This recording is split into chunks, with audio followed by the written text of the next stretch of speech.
Welcome to another episode of Courageous Me. And I'm very excited about this one. So I met our guest, Eloise Tomkins, at a badass women's event. So I was speaking about money and then she got up and spoke about money. So we're both in the space, however, from a completely different perspective. And so we got talking and I've met her at another couple of networking events.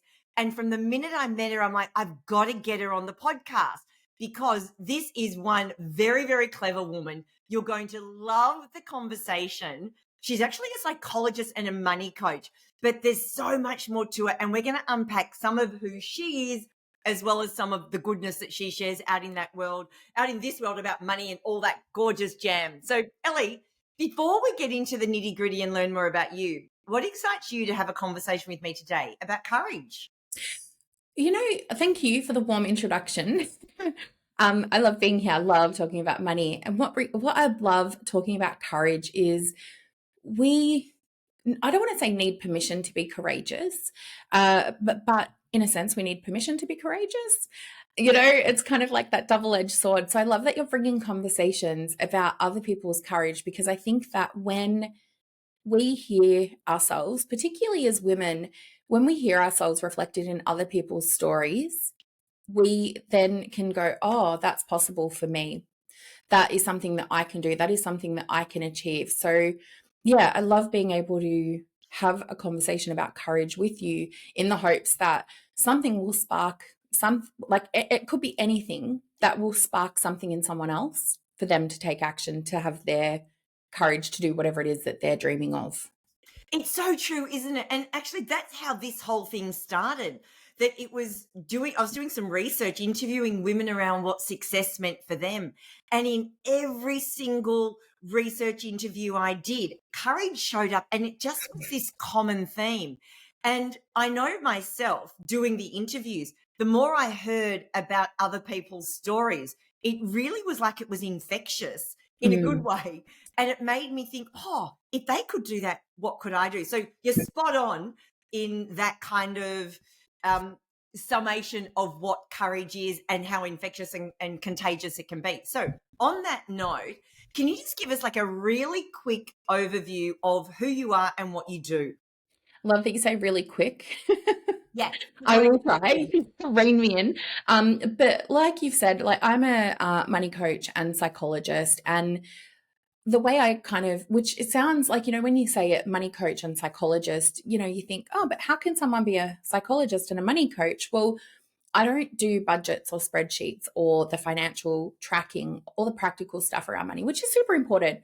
What I do, though, is help women with their relationship with money and talking about courage, like thinking of how much, like when you talk about money, how much fear is behind it for women.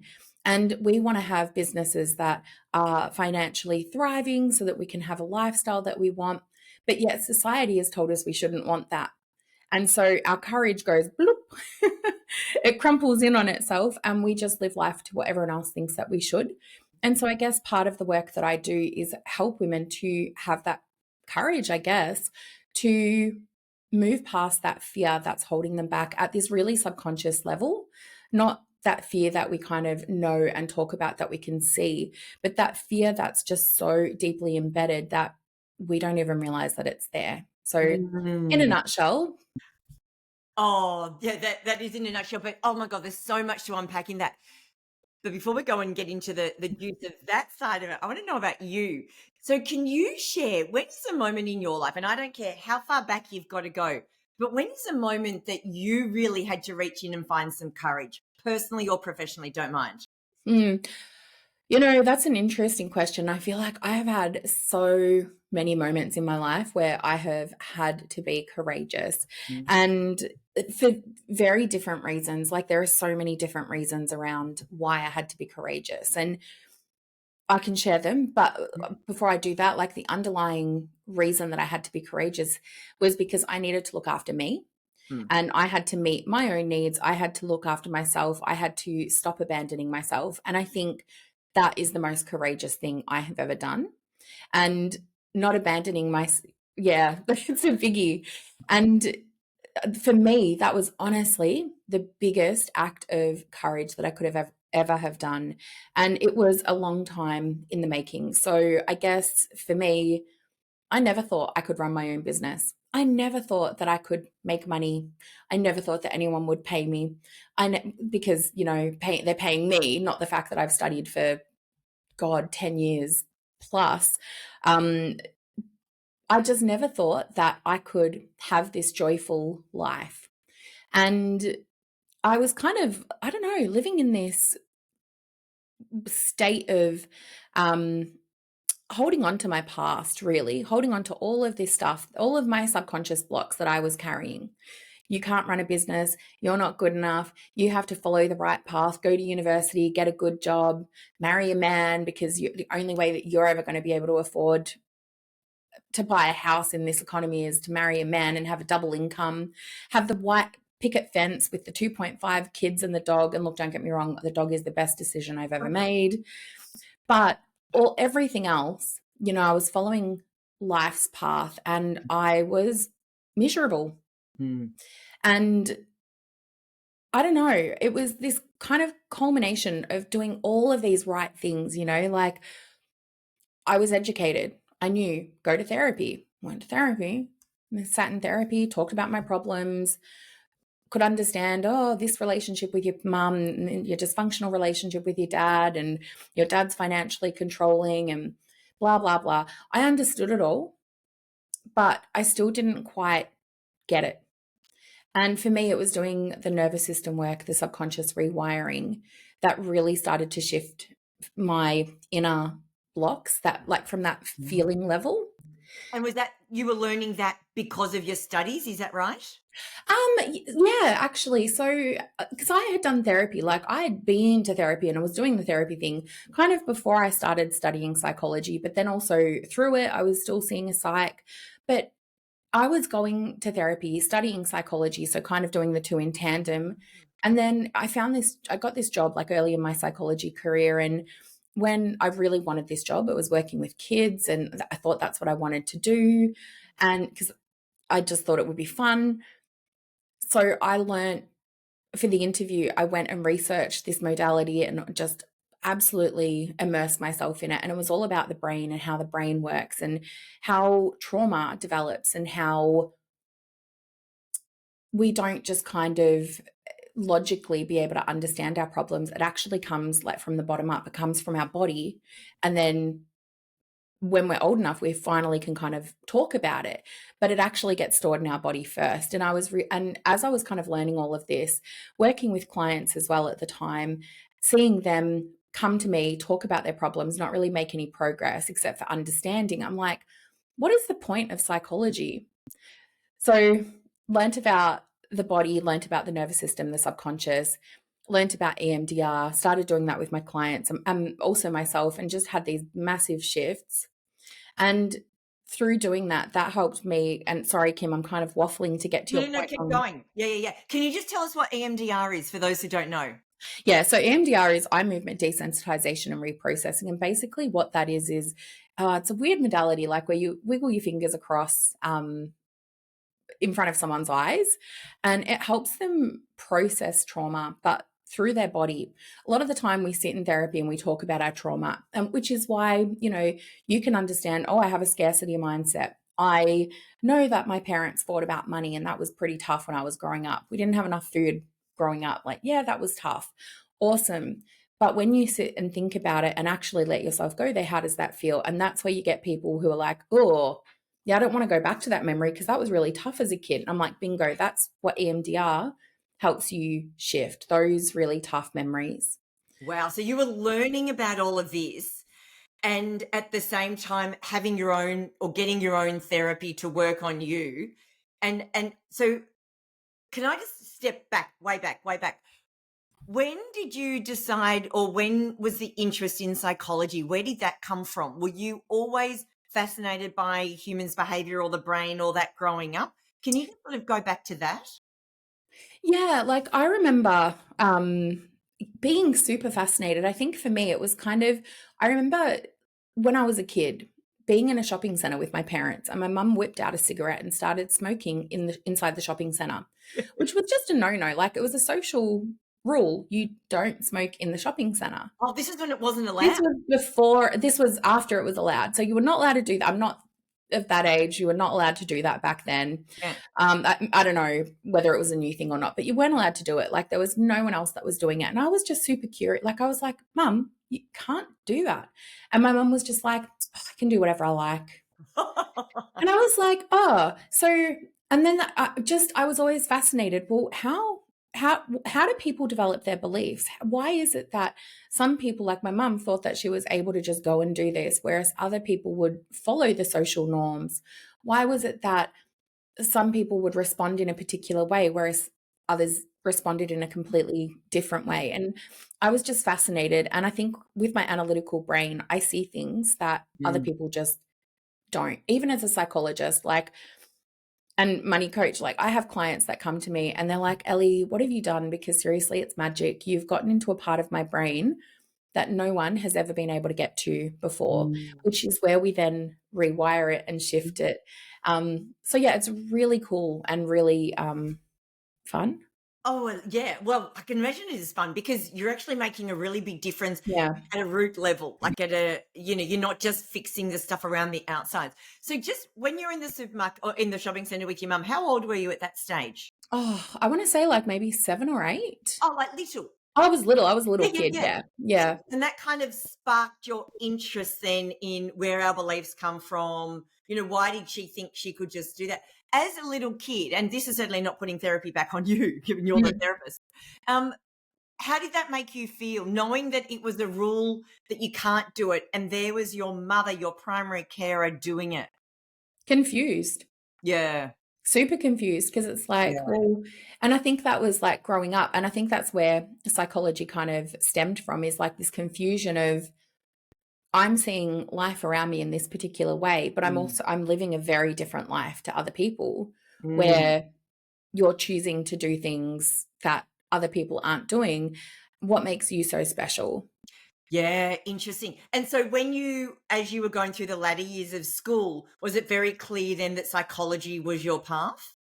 So interestingly, and like coming back to this idea of courage, like I remember in year 11 studying psychology, like it was my first psych unit, loved it.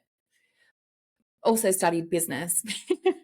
And then got into year 12. I don't think I studied psychology in year 12. Wanted to, and my dad was adamant, Ellie, you are going to university. You are going to university because that is the path to get a good job. And if you don't, you're going to end up homeless. Oh.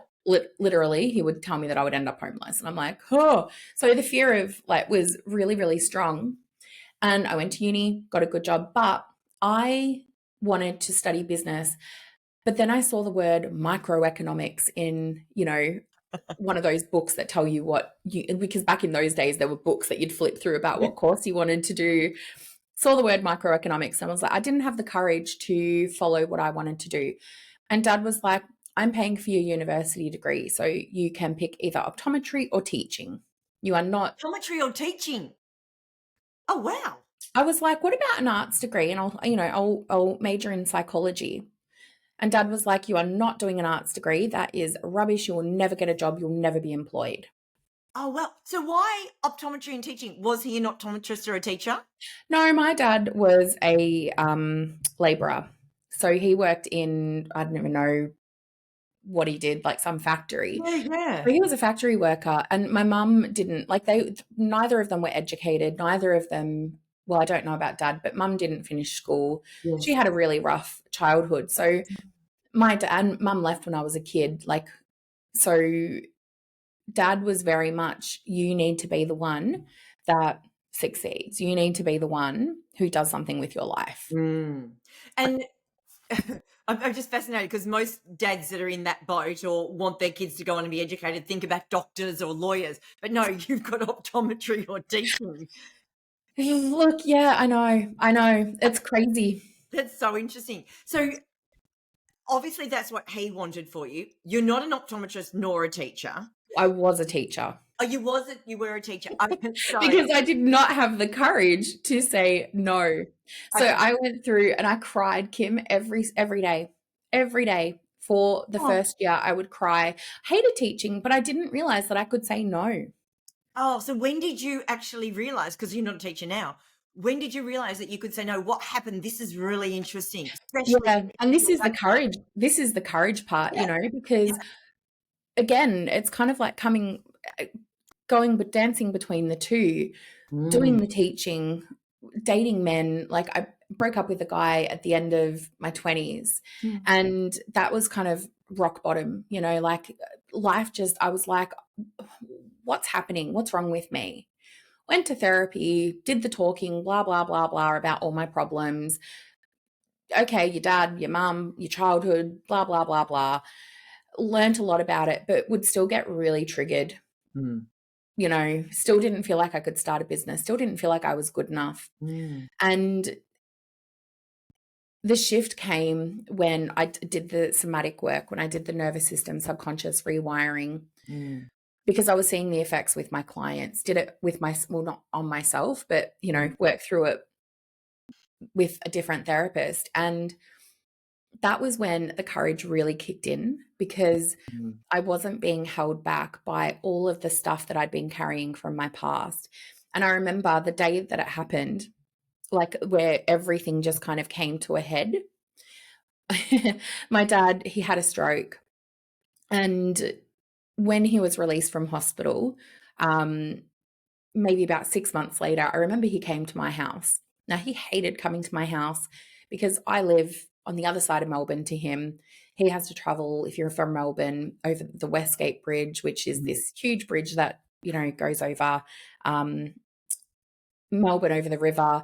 And he hates, not over the river, is it? Is it over the river? I don't even know what it's over. It's over a It's river. over water. Over water. Let's just say over water. I'm like, I don't know what it goes over. Let's go over the ocean or the river. He came over to my house. Got no idea. I don't know. Like, I don't even know. Water. Over water. Over water. He had to go over the bridge over water, and he hated it. But he came to my house this one day, and there was a lot of like dangling of financial carrots, like, when I die, you'll be set, which sounds really morbid, I know, saying it Mm, out loud, but to me, that was my normal. mm, You don't have to worry about money, Ellie, because when I die, you'll inherit everything, you'll be set. Let me tell you, my finances, like, because I just willy-nilly did whatever I want, because I'm like, not consciously. yep.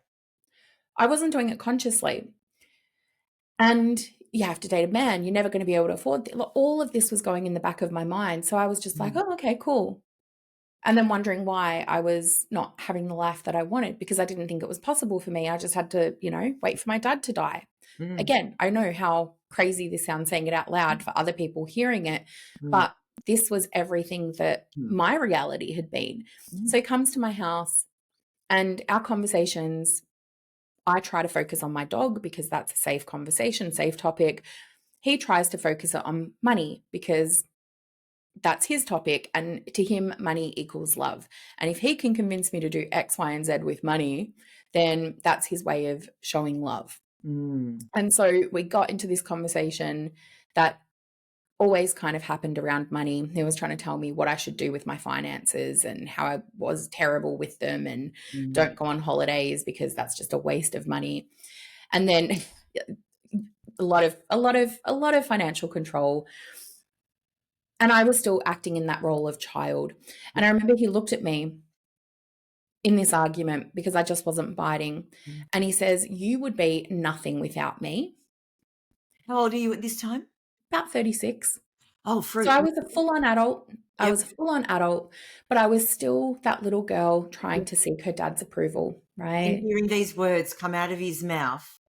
When it had been this, like, it Mm, hadn't ever been said, but it had been this subconscious yep. dynamic and message for decades. So Mm, hearing those words come out of his mouth, I was mm, just like, mm, huh, you've just verbalized and articulated the dynamic. I'm like, holy shit, hearing it out loud, I cannot even tell you. Like, it was like the thread that had been tying that little girl to his approval had been snapped and That severed moment. that moment. Yeah. Now, also, by this stage, we've still got to go back to work out how you got out of teaching and left that job.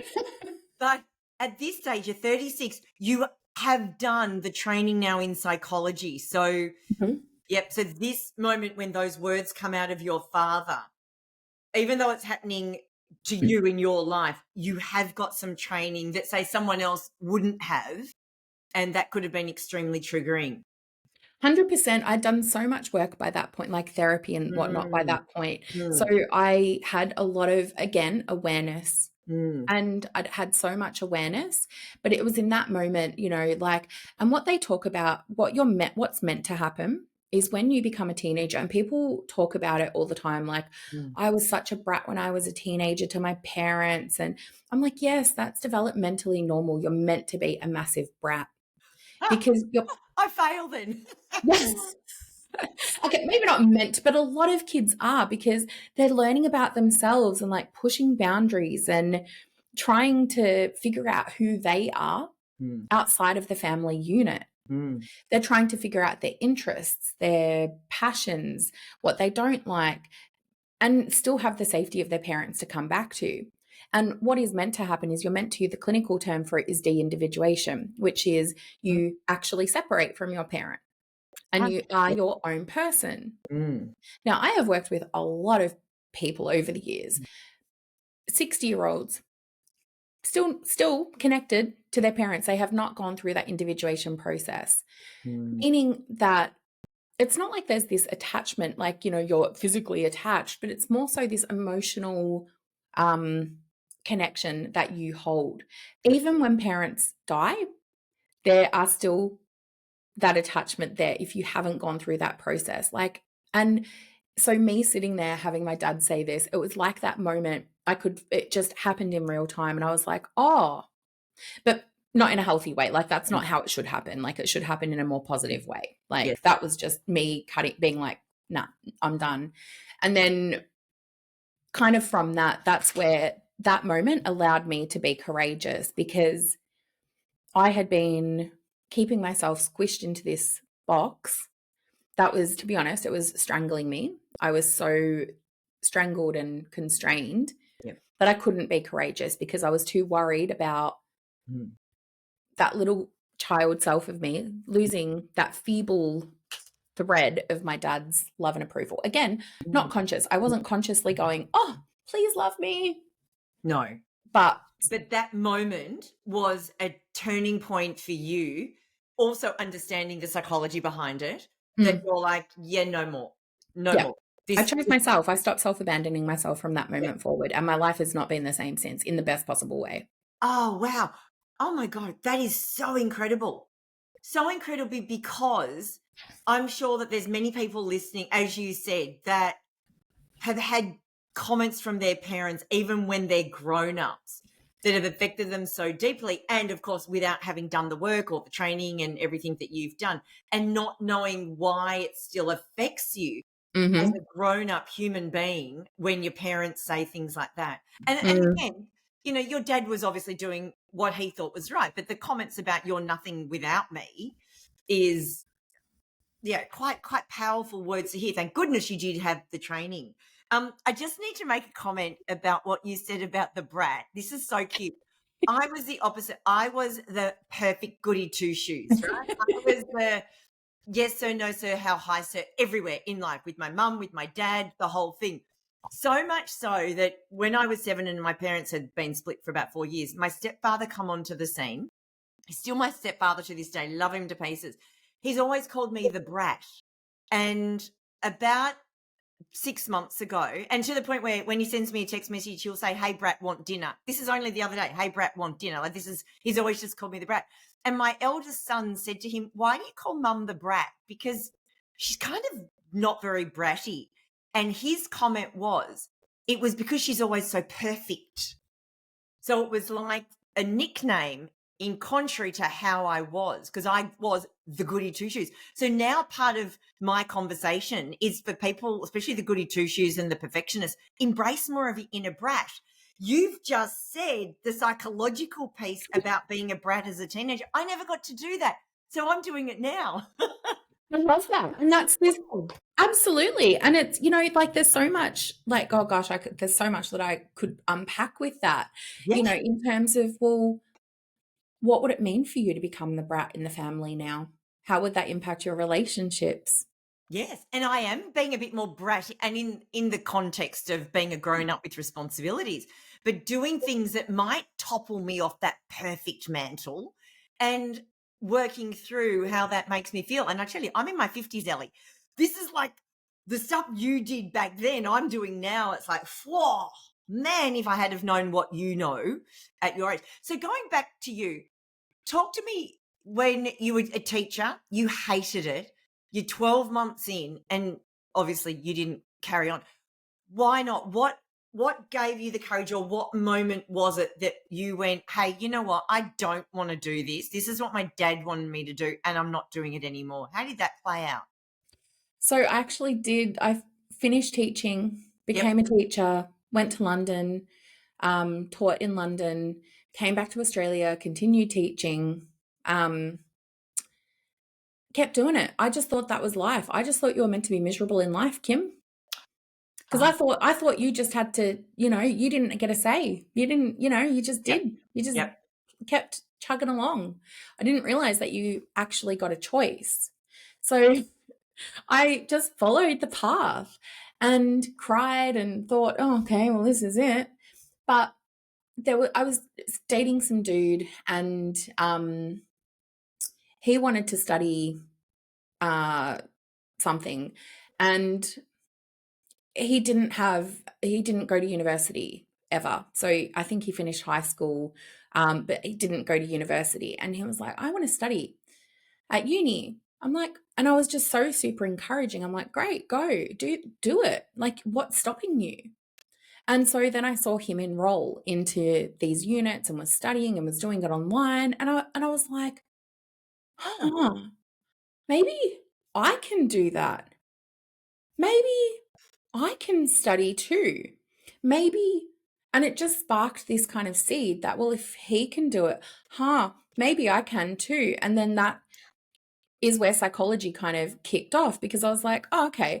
And I didn't actually start the degree to become a psychologist. I was like, I hate teaching. I don't want to do it.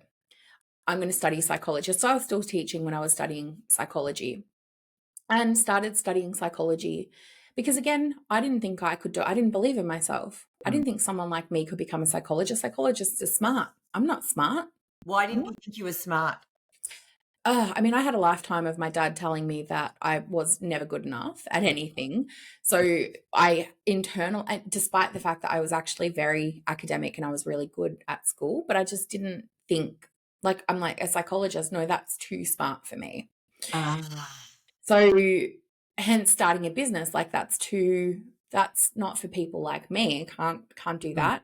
mm. Even my sexuality as well, like, I can't be gay. Like, that's not for someone like me. Like, Yep. these were all things for other people, because I had to follow this very narrow path that had been kind of predetermined for me. And I was like, oh, I was on this path, and I was miserable on this path, but I was on it.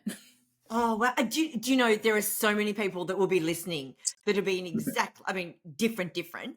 but on a path that they think, especially as we get older, but this is just what I've always done, and Mhm. no, I'm not happy, but the Yeah. the pain of moving or challenging it or changing. I have this conversation with women, particularly, so often. It's crazy. So how old? Again, I'm asking age because I want context. How old were you when this happened, when you actually thought, oh, if this guy who hadn't gone to uni is studying and I'm now studying, how old were you at that point? About 28, my late 20s. Yep. Okay. So late 20s. So you're still teaching, but now you're starting to study psychology. You Mm-hmm. mentioned about sexuality. You're dating a guy. Did that also feel wrong as well? Yeah, like, I think, like, just very kind of disconnected from Yep. myself and my whole body, Yep. because, again, I had been told kind of like for my whole life, this is what you do. You just do this. Yeah. This is your life path, and you just follow it. Yeah. You don't stray from that path because, again, that little child inside of me, my inner child, was like, "Oh, okay, this is how I get love and approval. I just do what you tell me, and then if I do that, I'll be okay." Yeah. Wow. So you go and study. Tell me when you actually ended up finishing teaching. Not long after that, actually. So I started studying psych, and then not long after that, can't remember what God, it feels so long ago. I bet. Um, don't even remember what I did after that. I did some like odd jobs, like call center work. Just because Just I was jobs. done, I was Yeah. like, I'm out, and then um, started to move into psych-based roles from that. Yeah. Um, I think some telephone counseling roles, just odd bits and pieces, odd bit like, nothing career focused, just kind of to get me through the study You're still until studying. Yeah. You just yeah, need work. You just need money to come in while you're studying. yeah, Absolutely. You yeah. said when you started studying psychology, you did it though, but without the intention to be a psychologist. What were your intentions, if any, at that stage? I don't even know. Like, I think it was just I wanted something Yes. that would help me get out of teaching.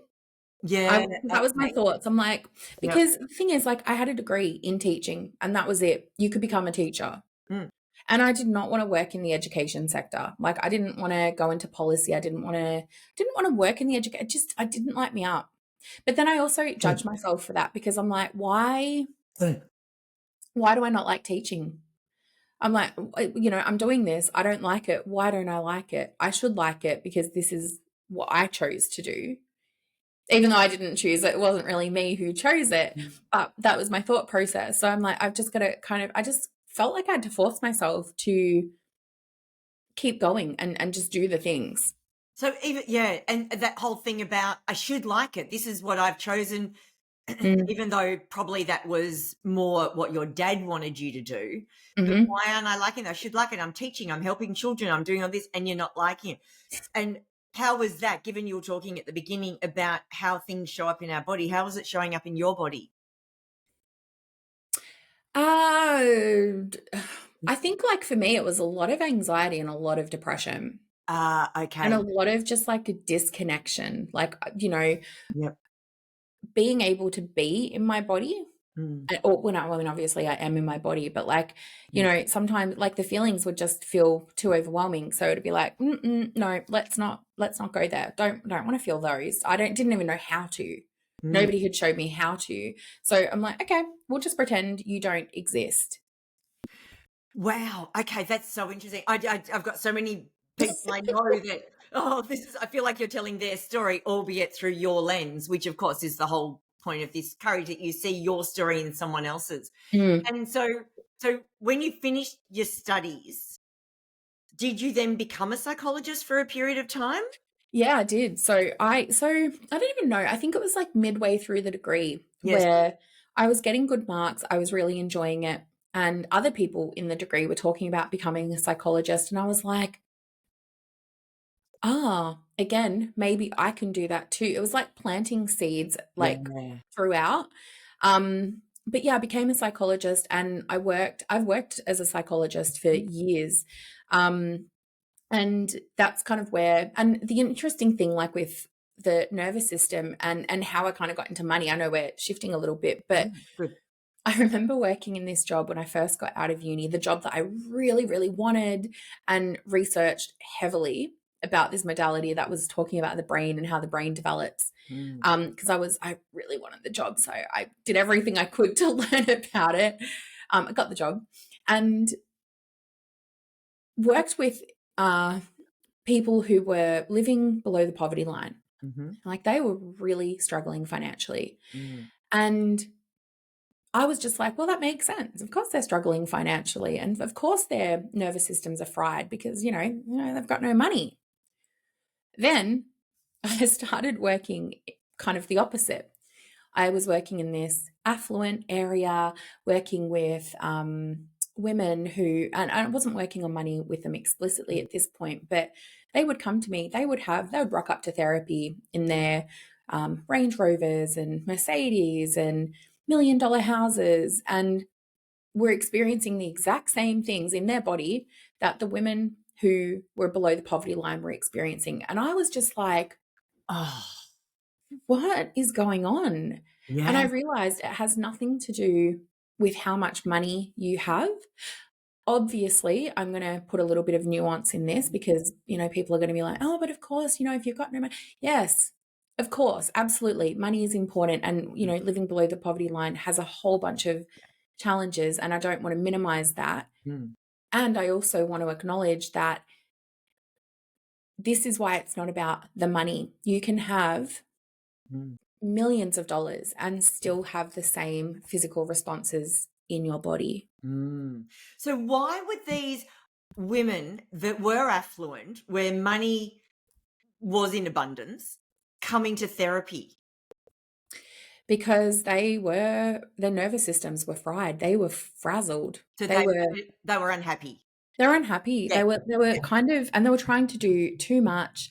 They were like working themselves to the bone. Yep. They were taking on the mental load of everyone else, or not everyone else, but like they were taking all that responsibility on, feeling like they had to do it all.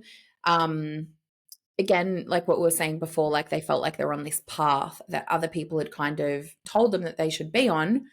And then they kind of were like, hang on a minute, do I even want to be on this path? Mm. And so they were kind of questioning that, but also felt like they didn't have the space to unpack that because if they slowed down, took their foot off the gas, everything would all come like crashing down, which is a nervous system response, like, so yeah, it's really fascinating. Oh, it's so fascinating. And so just going back to when you left teaching and just did jobs while you're doing your studies, what did your dad say? You're an idiot. You're going to end up homeless.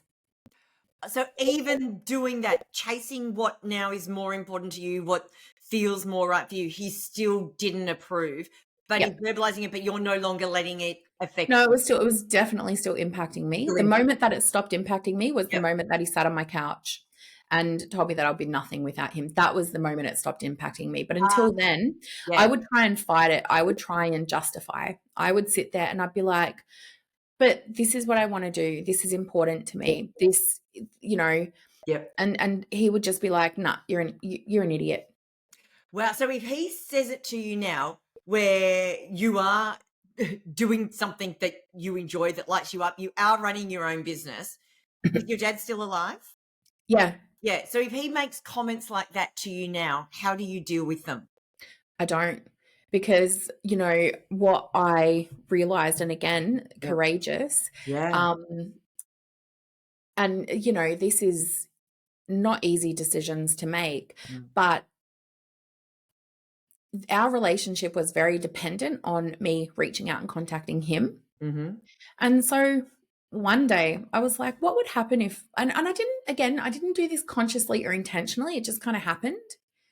But I was like, what would happen if I just don't call? Because I would be the one that would call, check in, reach out, go visit. I would go to him all the time. But what would happen if I didn't do that? Because I just didn't have time. Mm. I didn't have time to be constantly, he lives an hour away. I don't have time. Haven't heard from him in 18 months because I was the one that was initiating. And when I stopped feeding into, and it's kind of what you were saying before, Kim, around, Mm. well, now I am being the brat. Mm. You change the role, you change the dynamic. And that when you change the dynamic of a relationship, Mm. whatever kind of relationship it is, people don't know how to respond to that. And sometimes people step up to it and they're like, oh, okay, it's a little bit different. But, and again, not consciously, like people aren't going around consciously. But I would see this so much in therapy. Like people would come in and be like, my partner's making me annoyed. We'd work through, some communication, not to change their partner, but for them to kind of develop some skills and how they would want to be. Mm. And they're like, oh my gosh, my partner's doing this now. My partner's doing that now. That's so weird. Because when we do something for ourselves, it can shift the dynamic. So I, again, did this for me. It was courage for me. Mm. And this is the consequence of that. And I'm Mm. okay with that because it feels authentic to me. Yeah, and that's why traditionally people always think of courage as more of the physical courage, But Yeah. when it comes to, say, the emotional courage, I reckon this is a way bigger, more life-changing dose of courage that you've got to really reach in and find to stand up for things and to Mm. really to follow what's important to you, which Mm. means changing the dynamic of a relationship that you've always known. Yeah, Mhm. this is ginormous courage. And so when you said earlier on that you didn't think, one, that you were smart, so to be a psychologist, oh my God, and that you couldn't run your own business. You do run your own business now. How did that happen? When did that happen? Oh, when did that happen? That's a good question. I think, again, it really does come back to that moment. Like, it really does, because Yep. that's where, like, all of those, like, it was just this kind of shifting point of like, oh my God, I have been trying to, and nothing I do you will never approve of anything. There will always be something, Yep. always. No matter what I do, I could do everything right, and then you'd find the one thing that wasn't and focus on that. Yeah. I'm like, okay, this is not how it's going to be. This is not how I want my life to be. And I actually started my business. I initially, when I was studying psychology, thought I'm going to own my own psychology practice. Mm-hmm. Very quickly realized I did not want that Why? for lots of reasons. Yep. I love therapy. It's not because of the clients or anything like that, but it's just the, I guess, Medicare rebates and mental health care plans and all of that. There's so much Yep. red tape. Yep. Didn't want it. Yep. Psychologists, like, we have to be, no, don't have to be, but like, there's so many ethics involved, which is great. We need that. But I felt I wanted to be more me, Mm-hmm. because I felt like my meanness and authenticity Mm. would have a role to play in whatever my business was. So I don't know, I just felt like psychology, that wouldn't allow me to shine. Mm. And so I'm like, okay, coaching. And then as I started to move into the coaching space, I was working with a coach who just kept reflecting back, like, how I would often talk about money, Mm. not in a I want money, people should pay me kind of a way, but in a really frustrated, unjust way, like how women have these businesses, how women aren't making the money that they want in their business because they're held back by the same things that held me back, in a different way, like in a different lens. Mm. But they are held back by society's conditioning of women and what society tells women that they should be, Mm. that women need to have a man, like, or someone, a partner, to be able to afford their income. And I was like, what? I want to prove to myself and to women that I can buy a property on my own, that I can buy a car on my own, that I don't need someone else to come and swoop in and save me financially. And so that's kind of where this, and then combined with what I saw in my clinical work in terms of women below the poverty line, women above, well above, the poverty line, still having these same reactions. And it just kind of swirled around into my mind, and then my coach kind of helped draw it out of me. And when we kind of landed on it, I was like, this is just me. This is me. This is it. This is what I can see myself doing. And it was just amazing. But do you know what's really fascinating? And again, they often talk about, as we get older, we look back at all the breadcrumbs and they've all pointed in this direction, but you had to go through all of that. So what's coaching and like money coaching? It's teaching, it's money, but you're doing it, going deeper, which is the psychology. It's like this, it's like there was if somebody was to look at your life, from the beginning to the end, all the things you did, and be like, oh, that was such a clear path. I know, yeah. It did not feel clear at the time, but yes. I don't know. I sometimes, when I do this kind of thing too, and do a lot of work with women, helping them work out what they want to do, which is nowhere near where they are. And then they join those dots backwards. It's like, how did I not see this? It's like, because you had to go off and do all these other things in the meantime. Yeah. I get now why the money side of it for you and why it's so important, but also why that plays out. So when did you start really focusing then on money coaching as opposed to psychology? Even though I know it's not as I get what you mean. yeah, you understand more of that niching, so to speak. Yeah. Oh, the niching. Oh, yeah. Just we'll use that word so that we get what's going on. Yeah, for sure. I love it.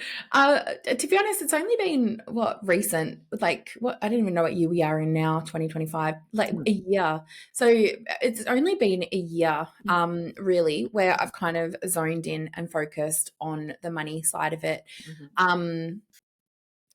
But people love it. Like they need it. Mm. Women need it, you Yeah. know, and the more work that I do with incredible women in this space, the more I see the impacts, because it's not just about the money. Like, as you can hear from my story, it's Mhm. not just about the money. No.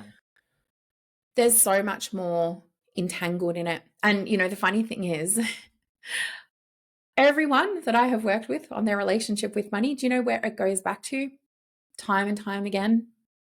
Parents, our relationship with our parents, our attachment to our parents. Yeah. There's something in the past, there's a little kink in our wiring that has happened. And I guarantee you, like 99% of the time, there's a kink there. Yeah. And I'm not saying that it's a bad kink or a negative kink, or that your parents are bad people, or that they parented badly, or that there's anything wrong with you.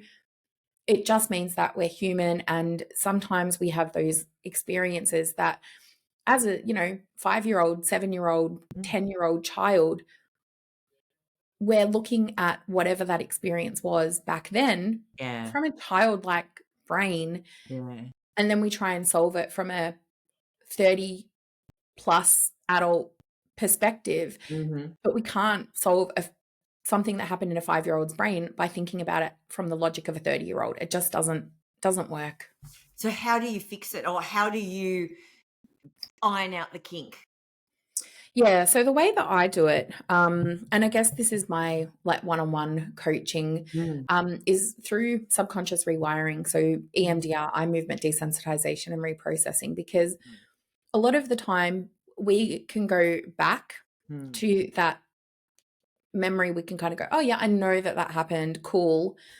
It's like, great, you've got awareness of it, but we need to process the emotion, because our nervous system doesn't know that something happened yesterday or when we were 5 years old. Yep. When we're triggered and we have a strong emotional response, it takes us back to when we were 5. And then the 5-year-old is in the driver's seat making a decision in our business. And when we've calmed down, we're like, why did I do that? That was not in line with my goals. So we go back to not to live in that moment. We go there briefly, touch on it, process it, iron out that kink. And that tells your nervous system, hey, that thing happened 20 years ago, 30 years ago, not yesterday. So you don't need to worry about that anymore. Still is part of your existence. It's still going to be a part of your story, but it's not going to bring up the same heat as it does. Which means that you then get to make different decisions now in your business, because you're not going to get activated by that anymore. Oh, wow. And what about for the person, could, traditionally you're talking about women here, but it could be a male. Yeah. What about for the person that says, but I had a really good childhood, nothing happened. Why am I, behaving like this as a grown up, particularly when it comes to money? Oh, I love these. You've never heard that one before, right? Oh, I love these. I love these. I would get this, like, but my childhood was excellent. My parents were lovely. Yeah. We all have, and I hate this word. I have a love-hate relationship with the word trauma. Trauma. I knew you were going to say Hate it. too. I love it, but I hate it, because, like, from a clinical perspective, to me, it makes sense. But to the average person, people hear that and they're like, oh, well, I wasn't traumatized because we had, exactly what you said, right? Yeah. But the way that I see it is, like, if you think of, going back to Psych 101 here, Maslow's hierarchy of needs, there's like there's 5 layers. Our first layer is kind of our physiological needs. Do we have access to food, water, shelter, like the very basic needs that we just need for survival. Then we have the next level of safety needs, like, do we have access to a job, resources, etc. Normally people have those needs met. And for some people, they're better than others. Like my clients who, for example, have millions of dollars and they grew up maybe without, they didn't want for anything when they were kids. Mm. Then the third layer is our emotional needs. Mm-hmm. And when we start unraveling that, that's where we start identifying, you had a really nice house, you had a dog, you were fed, you went to a private school. But who did you go to when you were sad? Mm. What happened when you cried?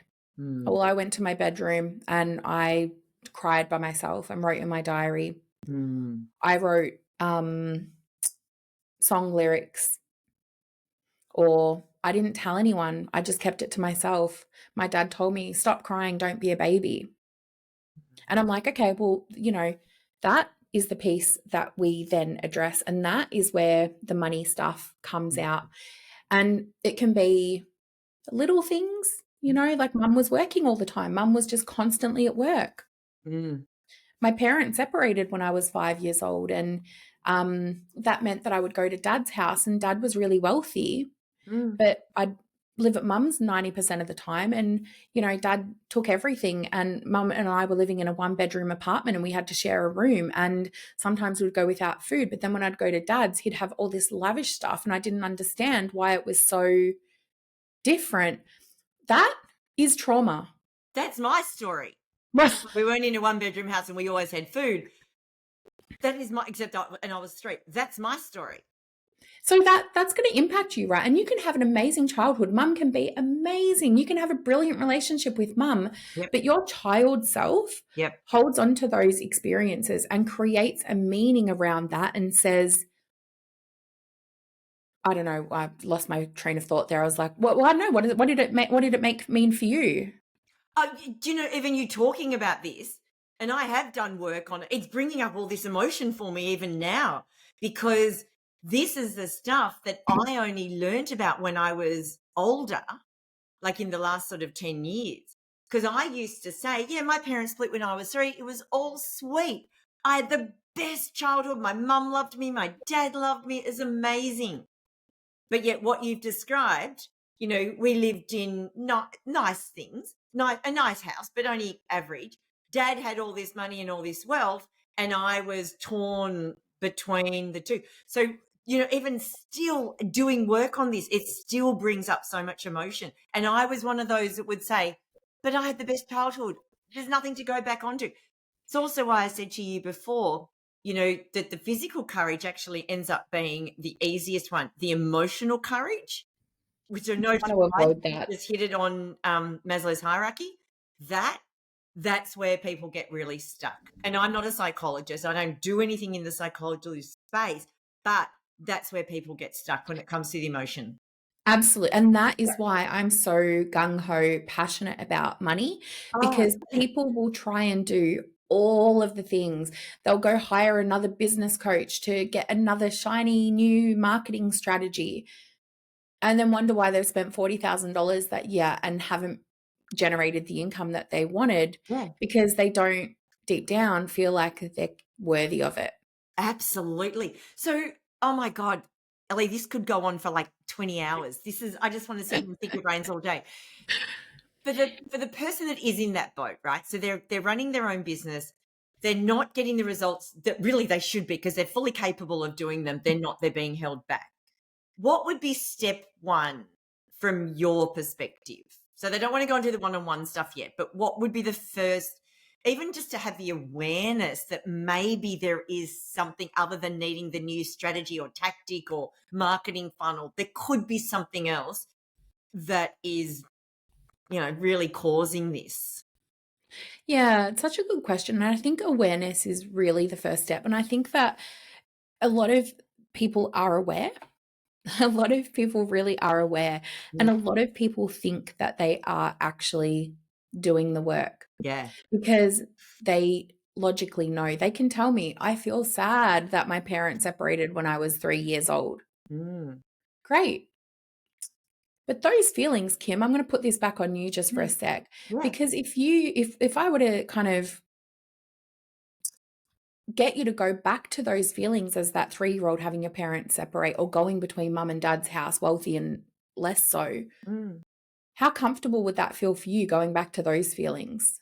I've done it, and even just recently, and I've done it under hypnotherapy, a thing called all these things. And I thought for most of my life I was sweet with it all. And then when I went back to, the emotion is unbelievable. Unbelievable. I get all the feelings. I get the tightness in my chest. I get the sickness in my stomach. I get all of the sadness. I get the tears that are welling up. Oh, it's huge. It's huge for me. And what would it be like if those emotions, if that sensation Mm. were gone? Oh, it's, and again, having been doing the work on it, it's changing everything in my grown-up life as a 50-year-old. Well, I'm 53, but in my 50s, it's changing everything, Ellie. I And just wish I had have known it sooner. And it's also one of those things, right? Mm. And so when you say, what can people do? I think the Yeah. first part is having that awareness Yeah. that there's actually stuff underneath the surface that you're not aware of. Yes. Whether you think there is or not, there is stuff underneath this. There's still stuff under my awareness that I'm not aware of. I'm sure of it. And I've been doing this work for a long time. I still Yeah. have my coaches call me out on stuff all the time. And they're like, Ellie, what are you doing? I'm like, what do you mean? Have you seen this subconscious block? And I'm like, oh, okay, cool. That's really cool because you're trained to do it. But when it's actually happening to you, sometimes I'm assuming you would be aware of it. You can pick it up and you can address it. But then there's other times that it's happening and you're not even aware of it. And you're the one who's trained in this space. 100%. I was so triggered the other day. Yeah. And I messaged a friend and I was like, I knew I was angry. Like I was really angry. Yes. And I messaged a friend and I was like, so this is what I'm going to do. And my friend was like, get down off the ledge, Ellie. And I was like, what are you talking about? I'm warranted in my anger right now. I'm going to do the thing. My friend knows me very well. And she was like, so when you wake up tomorrow, are you going to be happy with that decision, do you think? And I was like, yes, I am. I am going to be so happy. Anyway, bless her. She's very patient. And I did not send the message that I was going to send. And I woke up the next morning and I was like, oh my God, thank you so much because you saw in me what I was not able to see in that moment. She's like, you're welcome. Because, you know, we're humans, we're complex, we're messy, myself included. I'm not this beacon of light that's healed and perfect. I mess up so often, but that's also the humanness about me as well. Yeah. And I can see, like, I'm going to have a chat with you in a sec after we finish record, Kim, because I can see stuff, like I see stuff that people don't even say. I hear what you say, but my superpower is hearing what you're not saying and reflecting that back to you in a way where you go, oh my fucking God, how did you get inside of my brain? And then we get inside your brain and we rewire it so that it stops impacting your business. But that's not helpful for the people that don't want to do the one-on-one. What's helpful for the people, is to, again, develop that awareness and to recognize that it's okay to have feelings. Yes. I honestly can't, like, it's okay to have feelings. And I also want to add to that, actually feeling them and not just talking about feeling them. Journaling is not actually feeling your feelings. Yeah. Journaling and going to Reiki and even yoga, they can be ways that we bypass our emotions. Because a lot of the time we think that we're doing all of this stuff around our emotions, and we are still doing it from a very intellectual level, and we're not actually I remember I had a client, they love journaling. They would bring their journal to therapy. This is years ago. They'd bring their journal to therapy, open it up and, be writing notes diligently down over everything we talked about. And I remember saying to them one time, I'm like, are you comfortable just closing your journal just for a second? And they kind of looked at me like, this is my safety blanket. And I was like, So if we just sat with that feeling that you just wrote about, what would that be like? Their eyes well up. They're like, "Whoa." I'm like, "Bingo, that's what we need to do. We need to actually feel it, not just Mm. talk about feeling it." Oh, wow. Oh my God, this is so good. Ellie, you're going to have to come back again. This is ridiculously valuable. Oh, wow. So, on that note, what's the next courageous thing, or what's the next thing you've got to really, really reach in and find some courage for? Oh, that is such a great question. And I think for me, it's owning my uniqueness, I guess. And because I think I still have this fear that I will be unliked. Ah, If people really see who I am, then I will be rejected. And so mm, I'm aware of that, but oh my gosh, that is just so hard to be courageous with. yeah. So I'm actually working with my nervous system with this, and I'm just kind of, like sharing today. I Mm, share what I feel comfortable with, but mm. I stretch my nervous system just so that it's stretchy, but not so that it snaps, And I think that for me, that visibility piece and owning that more is what's on my agenda, my courage agenda. Oh, I love it. And I'm sure that's on many people's agendas too. You are certainly not alone with that one. For sure. But it's, what's so reassuring is to hear that someone who is so trained in this space Mhm. can still experience this, even with the tools that you would have available. Mhm. Just proves that you're a human, which is really encouraging, Ellie. So, if people want to know a bit more about you, are interested in just, following along or in getting some of your help, I'll put the details in the show notes, but just very quickly, where should they head to? Where's the best way to find you? Yeah, best way to find me is probably on Insta. I like jumping on Insta. Which I guess is where you can find all the behind the scenes. And I don't know, it's a place that I can be my authentic self, which I find really fun. Yes. And yeah, I'm sure you'll put the rest in the show notes. There's a masterclass that if people are curious about learning more about their money blocks, Yeah. there's also a new resource that I'm developing at the moment, which is a 5-day challenge where you can uncover your own wealth identity. So, kind of what we've been talking about today, Mm. it'll really help you to uncover your specific blocks and step into that wealth identity. So, yeah, they're probably the couple of ways that you can reach me. Beautiful. And I will put all the details and all the links in the show notes. Follow this woman seriously, because even just a little bit, I have done and sat through one of your free masterclasses and Mm. loved it. I love your work. I literally could sit here for the next 10 hours talking to you. I won't, I'll let you go. But Ellie, thank you for coming on. Thank you for sharing some of your own personal story and what you're doing, and giving some tips for those that do want to do better and not let money blocks, albeit they're not necessarily money blocks, but not let that stop you from getting out there and achieving the things that you want to do, the success you want to enjoy, and the impact you know you're here to make. Ellie, thank you so much. Thanks for having me on, Kim.